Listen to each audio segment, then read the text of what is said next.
నమస్కారం friends, welcome to మంచి మార్గం ఛానల్. నా లైఫ్లో ఏదైనా మంచి ఘటన జరిగింది అంటే ఒకటి, మా బాబు పుట్టినప్పుడు నాకు కలిగిన సంతోషం.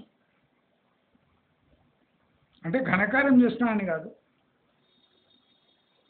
అంటే ఒక ఫ్రెండ్ పుట్టిండు అని నాకు సంతోషం కలిగింది. చాలా మటుకు తండ్రి అయిండు అని సంతోషం ఉంటుంది. కానీ నా జీవితం చూసుకుంటే ఒక జీవితంలో ఎంతసేపు తాను నాతో ఉండడానికి ఇష్టపడతాడో తెలియదు, కానీ జీవితంలో నా అనేవాడు ఎవడో పుట్టాడు అనే సంతోషం కలిగింది. అది మీరు వీక్నెస్గా కూడా భావించవచ్చు. అంటే సంతోషం కలగడం కూడా ఒక వీక్నెస్లో భాగమే నా ప్రకారం. ఎవరి మీదైనా ప్రేమ పెంచుకోవడం కూడా వీక్నెస్లో భాగమే. అంటే ఇవాళ ప్రపంచంలో మనసుకు సంబంధించిన ఏ విషయమైనా అది వీక్నెస్గా మారిపోయే, అంటే దాన్ని అలా పరిగణనలోకి తీసుకోవాల్సి వస్తుంది. అలాంటి సిచ్యువేషన్స్ ఉన్నాయి. ఎందుకంటే ఆ సంతోషం ఎంతసేపు ఉంటుందో తెలియదు. వాడు ఎంత న్యాయం చేస్తాడో తెలియదు. వాడు నేను అనుకున్నట్టు ఉంటాడో లేదో కూడా తెలియదు. కానీ అదొక పిచ్చి సంతోషం, దాంట్లో లాజిక్ లేదు. ఇప్పుడు మనము ప్రాక్టికల్ లైఫ్ తీసుకుంటే మనము అనుకున్నట్టు ఏది జరగదు, ఇది తథ్యం. అయితే జరిగే వాటిలో మనము మనకు అనుగుణమైన కోణాలు చూసి ఆనందపడుతుంటాం. అంటే మనకు అనుగుణంగా ఉండవు, కానీ ఏదైనా అనుగుణంగా జరిగింది అంటే ఆ కోణమే మనము ఇష్టపడతాం, చెప్పుకుంటాం. ఇంకో నా లైఫ్లో జరిగిన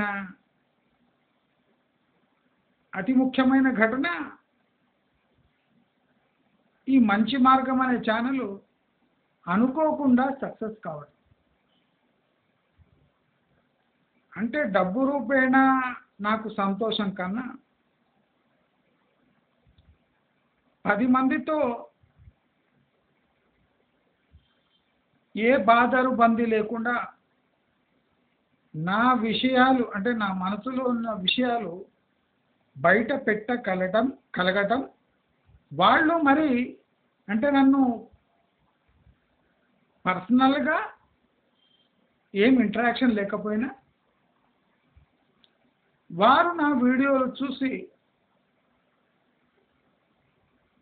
ఆనందపడుతున్నారో తెలియదు, సంతోషపడుతున్నారు అని అనుకోను, కానీ ఏదో ఒక కోణం వాళ్లకు నచ్చినట్టుంది అని అనుకుంటూ ఉంటారు. యూట్యూబ్ పెద్ద సంతోషకరమైన విషయమా అంటే, ప్రతి మనిషికి ఫేమస్ అయ్యే లేదా స్టేజ్ ఎక్కే అదృష్టం ఉండదు. స్టేజ్ ఎక్కినా వింటారు అని గ్యారంటీ లేదు. కానీ యూట్యూబ్ ఎటువంటి పిచ్చి ప్లాట్ఫామ్ అంటే, నీకు మనసుకు తోచింది అరవచ్చు, నీకు మనసుకు తోచింది చెప్పచ్చు, లోడ్ చేసి విడిచిపెట్టచ్చు. చూసినరా సరి, చూడలేదా మీ అదృష్టం. అంటే ఇక్కడ కూడా ఫిలాసఫీనే రాజ్యం వెళ్తుంది. ఈ వీడియో చాలా ఇంట్రెస్టింగ్ ఉంటుంది, కొంతమందికి అర్థం కాదు, ఆ పాసిబిలిటీ కూడా ఉంది. జీవితం అనేది ఒక గ్యాంబుల్ లాంటి, అంటే జూదం లాంటి. పుట్టడమే ఒక జూదం. ఎవరి కడుపున పుడుతున్నామో మనకు తెలియదు. పుట్టి బయటికి వస్తాము. వచ్చినాక వాళ్ళు ఎలా పెంచుతారో మమ్మలను, అంటే అమ్మా నాన్న ఎలా పెంచుతారో అనేది కూడా ఒక జూదమే. అదృష్టం బాగుండి మంచి కడుపున పుడితే వాళ్ళు మంచిగానే సాకుతారు. కర్మజాలి తేడా ఉన్న పేరెంట్స్ కడుపులో పుడితే దుఃఖాలు తప్పవు. అంటే పుట్టంగానే దుఃఖాలు తప్పవు. అంటే పుట్టేదే ఒక జూదము. పుట్టి పేరెంట్స్ చేత పోషింపబడేదే ఇంకో జూదము.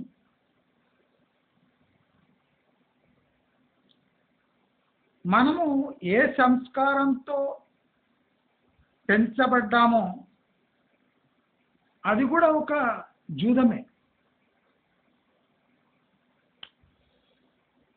బాగా తిండి పెట్టి పందుల్లా పెంచి ఆమోతులాగా రంకెలేసుకుంటూ రోడ్డు మీద తిరిగే వాళ్ళు మనం కోకొల్లగా చూస్తుంటాం.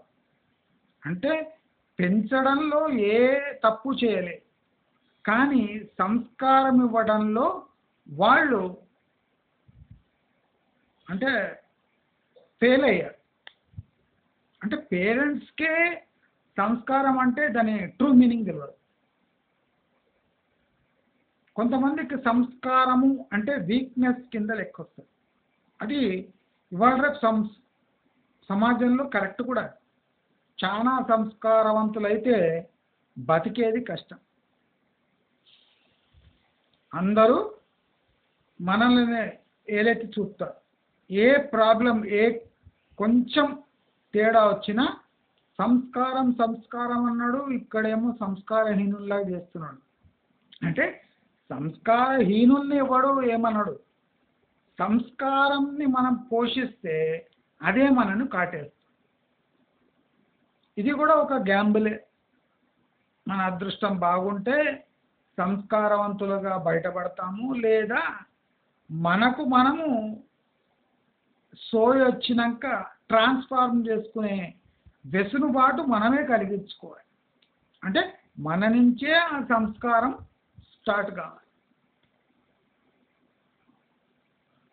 ఇది ఒక గ్యాంబుల్ అయితే చదువు ఇంకో గ్యాంబుల్. చచ్చినట్టు 10వ క్లాస్ వరకు వాళ్ళు చెప్పిందే చదవాలి. 10వ క్లాసు వరకు చచ్చినట్టు సిబిఎస్ఈ, ఐసిఎస్ఈ, స్టేట్ సిలబస్ ఏదైనా చచ్చినట్టు చదవాలి. చదివి నేర్చుకొని అప్పచెప్పి పాస్ కావాలి. దీంట్లో ఒక కోణము కష్టము, ఇంకో కోణము ఇంట్రెస్ట్, మూడో కోణము మన అదృష్టం.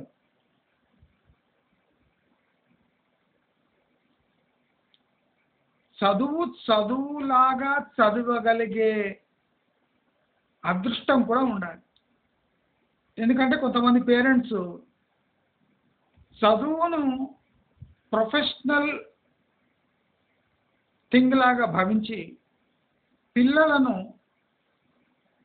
యూకేజీ, ఎల్కేజీ నుంచే ఐఐటిఎన్గా చూస్తారు.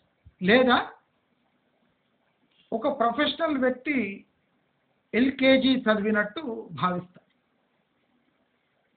చిన్న పిల్లవాడిని అంటే 2 ఇయర్స్ 3 ఇయర్స్ పిల్లగాడిని కిండర్ గార్టెన్ నుంచి ఒక ప్రొఫెషనల్ వ్యక్తిగా తయారు చేసే ప్రాసెస్లో ఆ గిర్నీలో వేసి మెత్తగా పిండి పిప్పి పిప్పి చేస్తారు. అలాంటి పేరెంట్స్ దొరకకపోవడం కూడా ఒక అదృష్టమే. అదృష్టాలు విభిన్న రూపాల్లో మానవ జీవితంలో వచ్చి గెలికిపోతుంటాయి. దాంట్లో ఇదొకటి. అంటే మానవ జీవితం ఈ గ్యాంబుల్, ఒక గ్యాంబుల్. ఆ గ్యాంబుల్లో మనం చాలా సార్లు ఓడిపోతాం.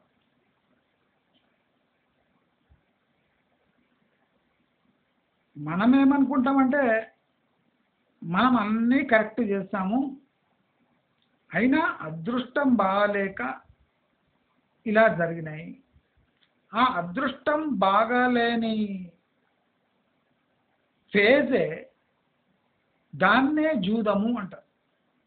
మనం ఆడిన జూదం కాదు, మన అదృష్టం మనతో ఆడుతున్న జూదము. మనం ఎంత సంస్కారవంతులైనా మనము జీవితంలో జూదము ఆడుతూనే ఉంటాం. ఇది కఠోర సత్యం. నీవెంత సంస్కారవంతుడో, నీవు ఒక శంకరాచార్యుడు అయినా జూదం ఆడక తప్పదు, జూదము భరించక తప్పదు, జూదము ఆడక తప్పదు, జూదము భరించక తప్పదు. అంటే నీతోని జరిగే ఘటనలన్నీ ఆ జూదములో భాగమే అని నీవు గ్రహించక తప్పదు.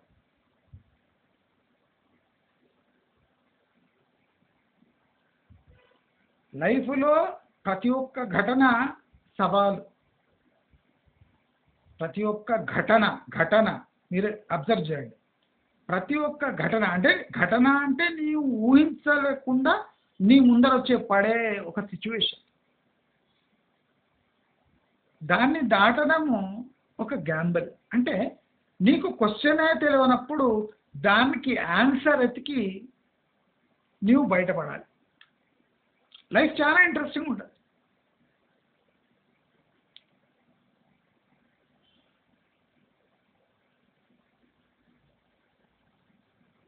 మనము లైఫ్ గురించి ఆలోచిస్తే మన బ్రెయిన్ పాడైపోతుంది. కానీ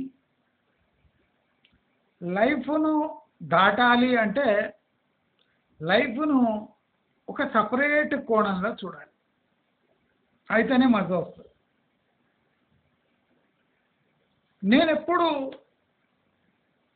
సహచరులు, ఫ్రెండ్స్, రిలేటివ్స్ వీళ్ళెవ్వరూని కోరుకోను మనసా.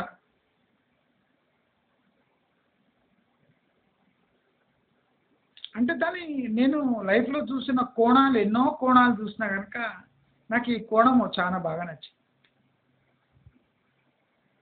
రిలేటివ్స్, ఫ్రెండ్స్, శంకరాచార్య అన్నట్టు నేతి నేతి నై నై, ఇది కాదు, ఇది కాదు, ఇది కాదు, ఏదో ఉంది, ఇది కాదు ఏదో ఉంది అని వెతకడానికి పోతే ఏమీ దొరకదు. అది శంకరాచార్యులు అటువంటి వాళ్ళకి సూట్ అవుతుంది, కానీ మన వాళ్ళకు సూట్ కాదు. మనకి ఏమి కావాలి అని ముందే నిర్ధారించుకోవాలి. నీకు జీవితంలో ఏది సూట్ అవుతుందో, నచ్చుతుంది కాదు. నా మాటలు వినండి. మనకు ఏది సూట్ అవుతుందో సిచ్యువేషన్ని అది మనం చూస్ చేసుకోవాలి. మన ఇష్టం వచ్చినట్టు సిచ్యువేషన్ రాదు, మన ఇష్టం వచ్చినట్టు పనులు అసలు ఏదో. నాకు జీవితం రోజు 10 సార్లు దంతుంది.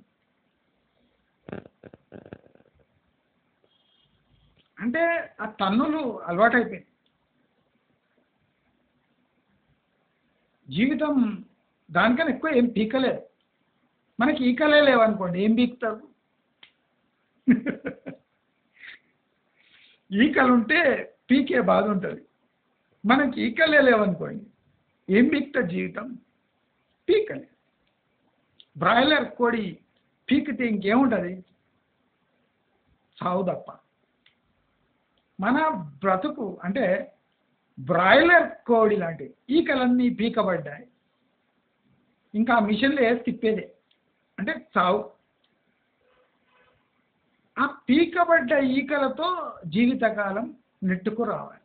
ఇది హ్యూమన్కు ఉండే టార్గెట్.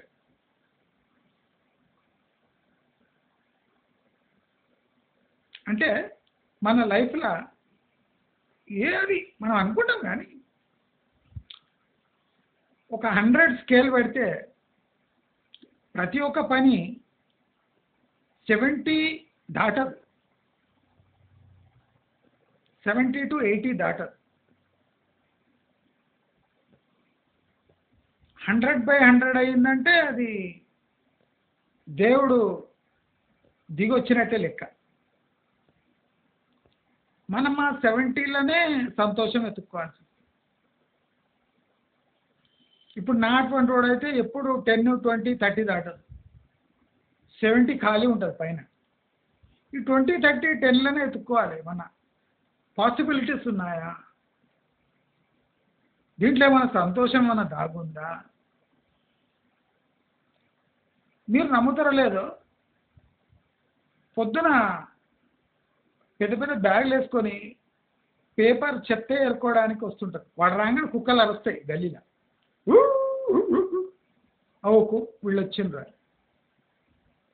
వాళ్ళు పేపర్ ఏరుకుంటుంటే, ప్లాస్టిక్ సామాన్లు ఏరుకుంటుంటే అసలు మన జీవితం కూడా ఇలాంటిదే కదా అనిపిస్తుంది. వాళ్ళు పేపరు చెత్త సామాన్ ఏరుకుంటున్నారు గల్లీలో. మనము మనకు కావాల్సిన వాటిని పొద్దున్నుంచి సాయంత్రం వరకు ఈ బ్యాగు లేకుండా ఏరడానికే ట్రై చేస్తున్నాం. మనం ప్లాస్టిక్ పేపర్ ఏరం కానీ మనం సంతోషం ఎక్కడ దొరుకుతుందని ఏరుకుంటాం, ప్రశాంతతని ఏరుకుంటాం, డబ్బును ఏరుకుంటాం, ఉద్యోగాలను ఎతుక్కుంటూ ఏరుకుంటాం, కోరికలను పెంచుకొని ఏరుకుంటాం. అంటే మనది కూడా ఆ పేపర్ ఏరుకునే బుద్ధే, అంటే లైఫే. కానీ ఆ బ్యాగ్ ఇవ్వలేదు దేవుడు. బ్యాగ్ ఇవ్వకుండా ఇవన్నీ మనం ఏరుకోవడానికి ట్రై చేస్తాం. అవునా కాదా? కమెంట్ బాక్స్లో పెట్టండి. నేను చెప్పేది అవునా కాదా? కోటీశ్వరుడు అంబానీ అయినా అదే పని చేస్తాడు, పేపర్ ఏరుకునేటోడు కూడా అదే పని చేస్తాడు. కొద్దిగా టెక్నికల్ డిఫరెన్స్ ఉంటుంది. వాళ్ళేమో పేపర్లు వేసుకొని దురదృష్టవంతులు అయి ఉండి ఉన్నారు కాబట్టి వాళ్ళు పేపర్లు ప్లాస్టిక్ సామాన్ ఏరుకుంటారు. మన స్థాయి కొద్దిగా మంచికిచ్చాడు దేవుడు కాబట్టి మనం స్నానంగినం చేసి దేవుడి దర్శనం చేసుకొని దండాలు పెట్టుకొని బయటికి వెళ్ళి ఇదే పని చేస్తాం రోజంతా. మీరు గమనించండి, ప్రొఫెషనల్ ఇవన్నీ ఉత్తమాటలే. బిజినెస్, కరోడ్పతి, అరబ్బపతి, ప్రతి ఒక్క మనిషి ఈ ఏరుకునే పనే వినూత్న రీతిలో చేస్తుంటారు. అవునా కాదా? కమెంట్లో పెట్టి మీరు ఒక్కసారి ఆలోచించండి. నేను చెప్పే మాటలు కళ్ళు మూసుకొని ఆలోచించండి, మీకే నవ్వు వస్తుంది.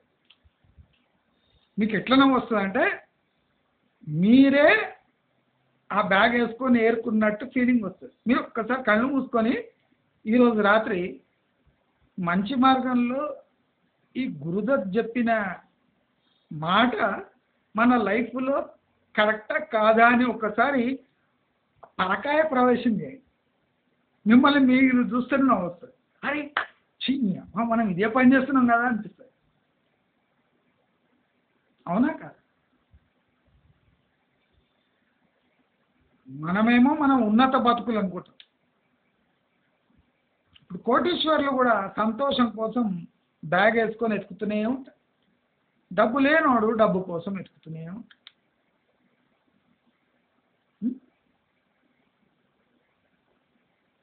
ఏసీ క్యాబిన్లో కూర్చున్నటోడేమో మార్కెటింగ్ వాళ్ళని చూసి అసూయ పడుతుంటారు. అబ్బా వాడు ఏం రోజంతా రోడ్డు మీద బాగా తిరుగుతుంటాడు, నాకేమో ఈ ఏసీ క్యాబిన్లో కూర్చోబెట్టి కదలనీయకుండా చేసి, వాడు మార్కెటింగ్ కూడా మంచిగా ఏసీలో కూర్చొని పనిచేస్తుండు, వానికి ఏమని.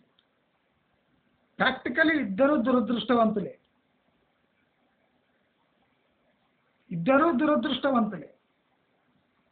ఒకడు ఏసీని భరిస్తున్నాడు, ఇంకోడు ఎండని భరిస్తున్నాడు. ఇద్దరు భరిస్తున్నారు. గమనించండి, ఒకడు ఏసీని భరిస్తున్నాడు, ఇంకోడు ఎండని భరిస్తున్నాడు. ఇద్దరు దురదృష్టవంతులే.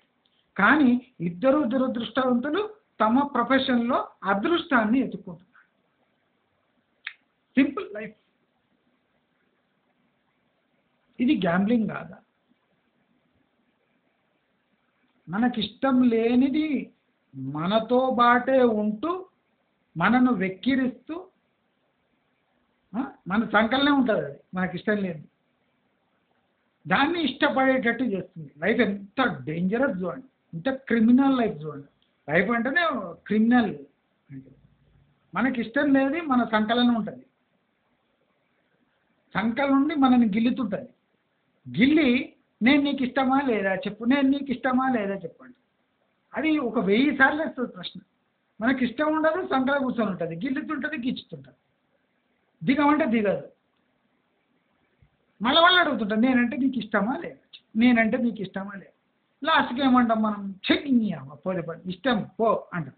అప్పుడు అంటే ఆ దురదృష్టంతోనే మనం సహజీవనం చేస్తుంటాం. పిల్లలకు కనడం ఒక అదృష్టము దురదృష్టం అయితే, కట్టుకున్న పెళ్ళాం కూడా ఒక అదృష్టమో దురదృష్టమో చేసుకున్నాక తెలుసు. పెళ్లి చూపులలో తెలియదండి. ఇప్పుడు పెళ్లి చూపులు అనేది ఒక గ్యాంబుల్ లాంటిది. జస్ట్ ఒక లుక్ వేసి పెళ్లి చేసుకుంటాం, తర్వాత తొక్కేస్తాం అని తెలుస్తుంది. మనం ఏం చేస్తాము, ఒక లుక్ వేసి పెళ్లి చేసుకుంటే వచ్చినాక తొక్కేస్తాం. అది దురదృష్టం. ఒక లుక్ వేసి పెళ్లి చేసుకొని వచ్చి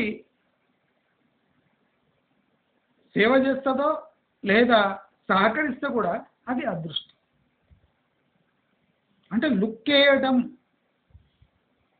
కూడా ఒక గ్యాంబులే. చాలా మంది లుక్లు వేస్తారు, చాలా మంది తొక్కు వేయబడతారు. ఆ తొక్కుతుంటే కూడా అరవకుండా నవ్వుతుంటారు. దట్ ఈస్ సంసారం. లుక్ వేసి తొక్కించుకొని అరవకుండా నవ్వటమే సంసారం అని పెద్దలు మనకు చెప్పారు.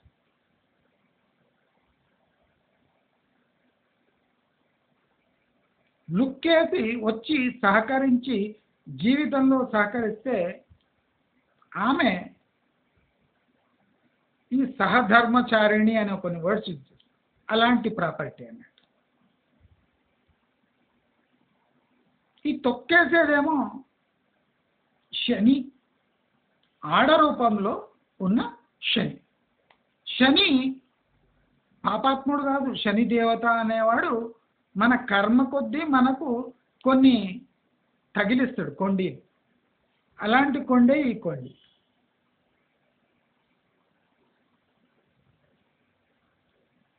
మనము శనిని ఒక లుక్ వేసి తెచ్చుకుంటాం.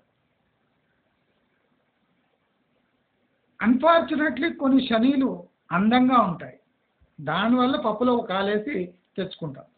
కొన్నేమో తప్పదు, ఏజ్ అయిపోతుంటుంది, ఏం చేస్తారు, తెచ్చుకుంటాం. అంటే ఏ స్టాక్ అవైలబుల్ ఉంటే ఆ స్టాకు ఇంట్లో దింపకాల్సి వస్తుంది, తప్పదు. రేపు ఆ స్టాక్ కూడా లేకపోతే అనే భయంతో ఆ జూదం ఆడతాం. జూదం ఆడి గెలుస్తామో లేదో మన చావే నిర్ణయిస్తుంది. పెళ్లి చూపులో స్టార్ట్ అయిన గ్యాంబ్లింగ్ మన చావుతోనే ముగుస్తుంది. అందరికన్నా పెద్ద గ్యాంబుల్ అదే. అయితే జీవితం అంతా ఒక గ్యాంబ్లింగే. సరే, మరి మనం తెలిసి చేసిన తప్పుల సంగతి ఏమి? ఇవన్నీ మనకు ఫోర్స్గానో అదృష్టమో దురదృష్టమో అన్ని తగులుతాయి. మరి మనం తెలిసి చేసిన తప్పులు, చేస్తున్న తప్పులు, మరి వాటి సంగతి? తప్పుల పరిణామాలు ఒక్కోసారి మంచిగా ఉంటాయి, బీభత్సంగా ఉంటాయి. మనము అనుకోకుండా మిస్టేక్స్ చేసినా ఒక్కోసారి పాజిటివ్ రెస్పాన్స్ వస్తుంది, ఒకటి పాజిటివ్ అవుతుంది, అబ్బా బతికి బయటపడ్డం రా నాయన అనుకుంటాం. అదే మిస్టేక్ చేసి తగిలింది అనుకోండి, చెయ్యి నేను అనుకుంటూనే ఉన్నా ఇది అవుతుందని అయింది. మనము జీవితంలో మనకు మన ఆత్మకు ఎక్కువ క్షోభ కలిగించేది మనము తెలిసి చేసే మిస్టేక్స్. అవునా కాదా? కామెంట్ బాక్స్లో పెట్టండి. జీవితంలో అతిపెద్ద క్షోభ కలిగించేది పెళ్లి చూపులు కాదు, చదువు కాదు, ఉద్యోగం కాదు, డబ్బులు కాదు.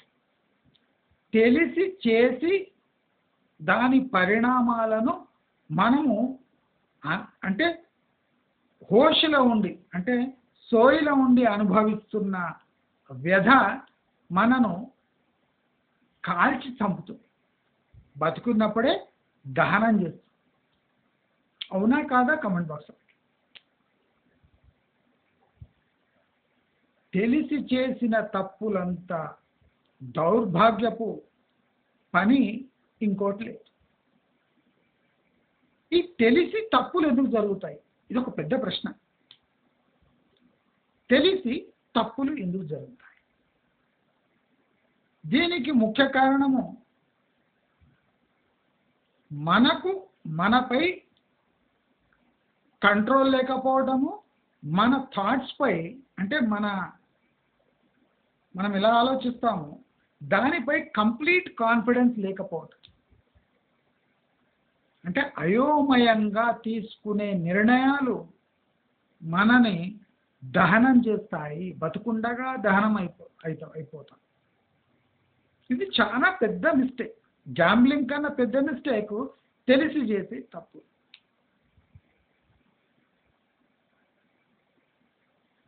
ఒక వ్యక్తి తన వ్యక్తిత్వము మంచిగా లేదు అని తెలిసిన తన అందాన్ని చూసి వ్యామోహపడటము దహనానికి కారణమవుతుంది. అవునా కాదా? వ్యక్తిత్వము మంచిగా లేదు కానీ అందము విపరీతంగా ఉంది, చూడముచ్చటగా ఉంది.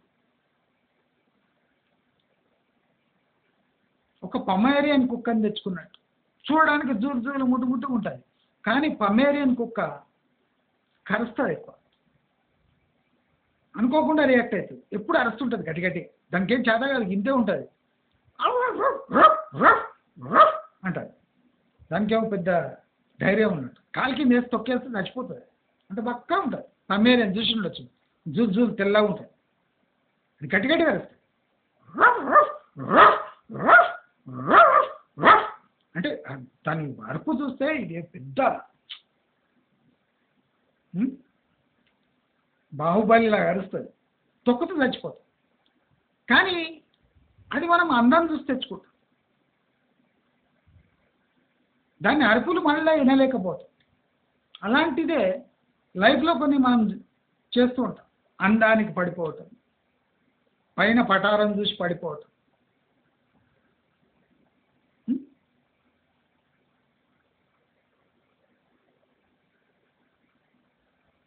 అవునా కాదు? ఇది మనల్ని జీవితాంతం దానం చేస్తూనే ఉంటుంది. మనం చచ్చిపోయేది ఒక్కసారి, అప్పుడు దానం వేరే.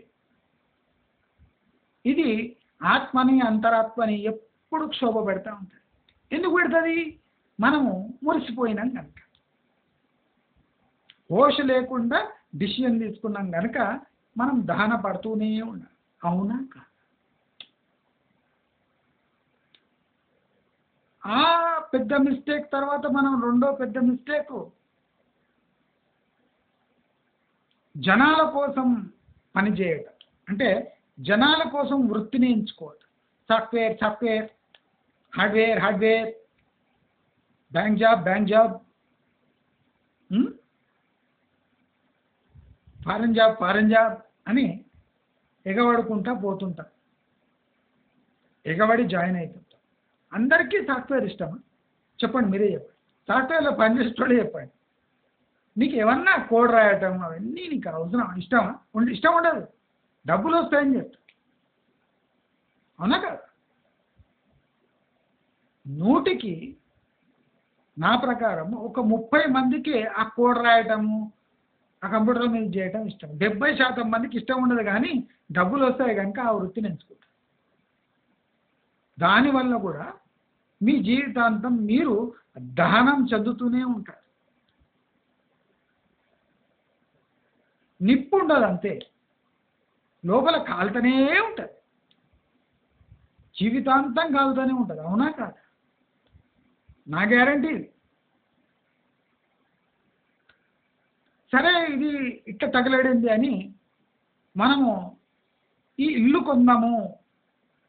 రియల్ ఎస్టేట్ ఫేవరెట్ సబ్జెక్ట్ మన అందరు. దీంట్లో అతిపెద్ద తప్పులు జరుగుతున్నాయి వాడు. అప్పటి కాలంలో అప్పో సొప్పో 1,00,000, 2,00,000, 5,00,000 అప్పు చేసి రిటైర్ అయినాక వచ్చి డబ్బులతో తీర్చేస్తుండే. ఇప్పుడు అట్లా కాదు. బాబు పుట్టంగానే ఒక ఇన్సూరెన్స్, దాని మీద డబ్బులు కట్టాలి. ఎడ్యుకేషన్ లోన్ డబ్బులు, ఇన్స్టాల్మెంట్ డబ్బులు కట్టాలి.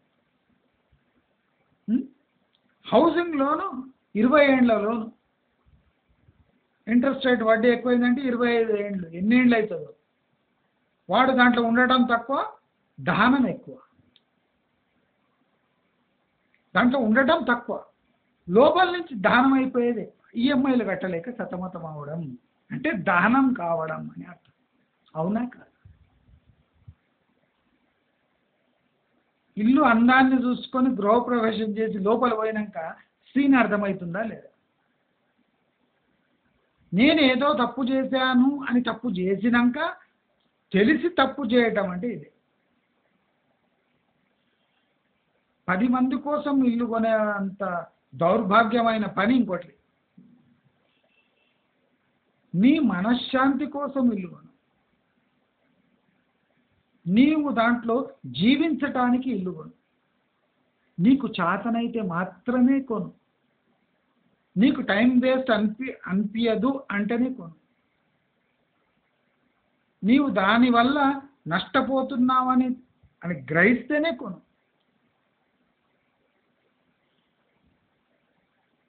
కట్టి చచ్చిపోవడానికి ఇల్లు కొనకండి. కట్టి బ్రతకడానికి ఇల్లు కొనండి. కట్టి చచ్చిపోవడం అంటే ఈఎంఐ కట్టి చచ్చిపోవడం. కట్టి బ్రతకడం అంటే ఇల్లు కట్టి దాంట్లో హ్యాపీగా బతకడం. రెండిట్లో జమీన్ ఆస్మాన్ ఫరక్. అవునా కాదా? Comment box.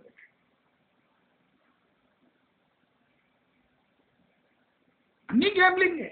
మనం అనుకున్నట్టు ఇల్లు కొని ఇంట్లో పోయినాక అనుకోని సంఘటనలు జరిగి మనం దహనం అయిపోతూ ఉంటాం. మనిషి బ్రతికి ఎన్నిసార్లు దహనం అవుతున్నాడు?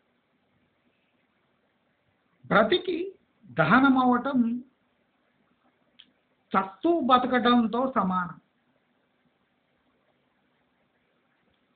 ఈ మోడర్న్ ఏజ్లో డబ్బులుండి, కారు ఉండి, జాబు ఉండి, ఆస్తులుండి, అంతస్తులుండి, చేసేవాళ్ళుండి, కడిగేవాళ్ళుండి, ఇంతమంది ఉన్న దహనం కాక తప్పట్లేదు. ఎందుకంటే మనకు మనసు మీద కంట్రోల్ లేదు. తెలిసి తప్పు చేసి తప్పించుకోవడానికి ట్రై చేస్తాం కనుక ఈ మోడర్న్ ఏజ్లో ఈ కష్టాలన్నీ వస్తుంది. తెలిసి తప్పు చేయటం, తెలిసి తప్పు చేసి తప్పు చేయలేదని బుకాయించడం ఇంకో దహన మార్గం. అది ఇంకో టైపు దహనం. నేను చెప్పే విషయాలు చాలా ఇంపార్టెంట్ లైఫ్కి. ఇలాంటి వీడియోలు మీరు ఆ స్వామీజీ కూడా చెప్పిండు. అంటే నేను పెద్ద స్వామీజీ అని కాదు, నేను జస్ట్ ఆలోచిస్తుంటే నిజంగా ఒకసారి విచిత్రం అనిపిస్తుంది నాకు. నేను అనుకొని చెప్తాను, best thing that has happened, second best thing that has happened in my life is starting this మంచి మార్గం ఛానల్. దానివల్ల నాతో మాట్లాడలేని బంధువులు, నాతో మాటలు ఆడడానికి కుదరని ఫ్రెండ్స్, కమెంట్ పెట్టే ఫ్రెండ్స్, కమెంట్ పెట్టే బంధువులు, కమెంట్ పెట్టే నాతో రాష్ట్రంలో బతికే రాష్ట్రజీవులు, దేశభక్తులు, సహచరులు, నేనంటే అసహించుకునేవాళ్ళు అందరూ హ్యాపీగా నా ఛానల్ చూసి ఒకడు తిట్టుకుంటుంటాడు, ఒకడు పోడుతుంటాడు, ఒకడు పైసలు వేస్తుంటాడు, ఒకటి నేను ఒప్పుకొని వీడియో ఒప్పుకొని అంటాడు, ఒకడు బాగా చెప్పింది సార్ మీరు అంటాడు, ఒకటి నా మనసులో మాట చెప్పింది సార్ అంటాడు.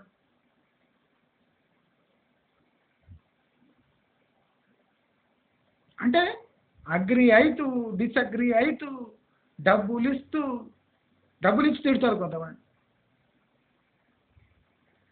కొంతమంది సూపర్ కొని చేయనీయం అంట. అంటే ఇది కూడా ఒక కర్మఫలమే, వాళ్ళ కర్మఫలము నా కర్మఫలము.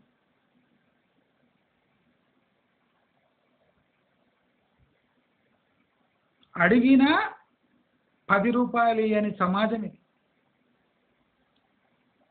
అడిగినా 10 రూపాయలు ఇయ్యని సమాజం. మరి నేనెవ్వరో తెలియకుండా నా మాటలు ఇష్టపడి నా ఛానల్ నడపడానికి సహాయం చేస్తున్నారు జనాలు. అదో విచిత్రం.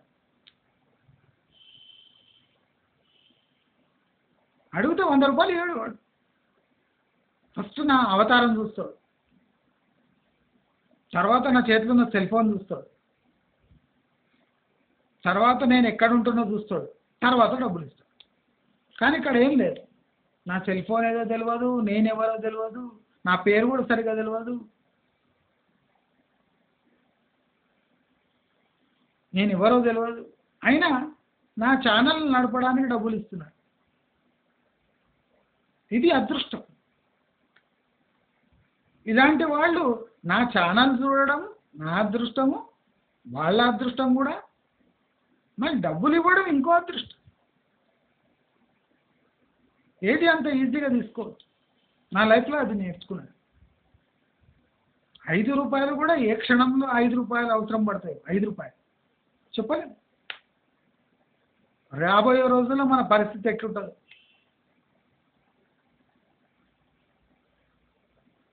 ఇప్పుడు ఎవరు డొనేట్ చేస్తుండ్రో అదే డబ్బు నాకు పనికొస్తుండొచ్చు బ్యాడ్ టైమ్స్లో, చెప్పలేము. వాళ్ళు ఇచ్చిన 500 నాకు ఒక టైంలో 1,00,000 రూపాయల లాగా అనిపిస్తుండొచ్చు, చెప్పలేను. వేసిండ్రు అదృష్టం, వేయలేదు అదృష్టమే.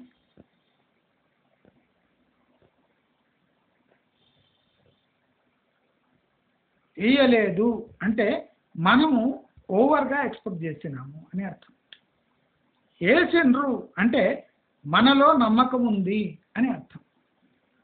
రెండిట్లో దాన్ని సమానంగా చూసుకునే స్థాయి మనం చేరాలి. అప్పుడే మనకు సంతోషం బలంగా మారుతుంది. ఇప్పుడు చాలామంది కామెంట్స్ పెడతారు, దాంతో కూడా నెగటివ్ కామెంట్తో కూడా బలపడవచ్చు. పాజిటివ్ అయితే చాలా వస్తాయి, సంతోషం. వాళ్ళ జీవితంలో ఏదన్నా నా వీడియోస్ పనికొస్తాయంటే ఇంకా సంతోషం. డబ్బులు వేసినా సంతోషం, వేయకపోయినా సంతోషం. డబ్బు ఒక భాగం. డబ్బుని మంచి కమెంట్ని అసలు పోల్చలేదు. కమెంట్ అనేది బలం, డబ్బు అనేది ఒక ధైర్యం. కమెంటే బలం. మంచి కమెంట్ వచ్చిందనుకోండి, అరే వీళ్ళ కోసం అనేమనే చేయాలి అని ఒక స్ఫూర్తి వస్తుంది. నేను ఈ వీడియో చాలా మందికి ఉపయోగపడుతుందని చేసిన. చాలామంది ఈ వీడియో గమనించాలి, షేర్ చేయాలి, నా ఛానల్ సబ్స్క్రైబ్ చేసుకోవాలి. ఈ వీడియో తప్పక షేర్ చేయండి. నా పర్సనల్ రిక్వెస్ట్. చాలామందికి ఉపయోగపడుతుంది. నేనేం పెద్ద జ్ఞానంతో వెలిగిపోయి ఈ వీడియో చేస్తాను. నాలోని కొన్ని ప్రశ్నలను మీ ముందు ఉంచుతాను అంతే. మీకు ఈ వీడియో నచ్చినట్టయితే లైక్, షేర్, సబ్స్క్రైబ్ చేసుకోండి. కామెంట్ బాక్స్లో నా లింక్స్ ఇస్తాను.